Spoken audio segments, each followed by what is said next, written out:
Let's talk about charter schools for a minute because I know there's been a lot of talk about that, and your agency recently proposed stricter regulations for charter schools. And I know Democrats have long supported charters, especially for kids who might be struggling academically. Do you support charters for those types of kids? I'm not sure for those type of students. I think all schools should be supporting students who are struggling. I do believe charter schools provide good options for families, and I believe that they're in many cases designed to be very innovative around different approaches. And in my experience as an educator for over 20 years, I've seen great examples of charter schools meeting the needs of students, as I have traditional neighborhood public schools. So I guess the follow to that then is if that's the case, and as we already mentioned, we've seen enrollment in charter schools grow in the last 2 decades.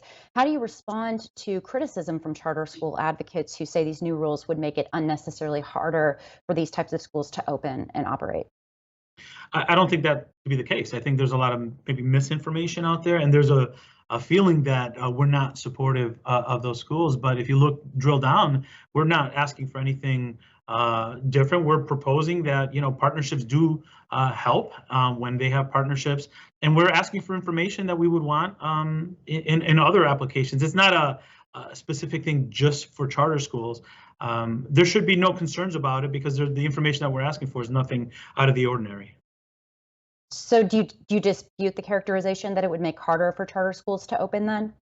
I do. And I want to make sure that they know that our agency's here to answer questions, and we want to make sure that they're feeling supported in this process of applying. For me, I love schools that work for children, and charters are no exception to that.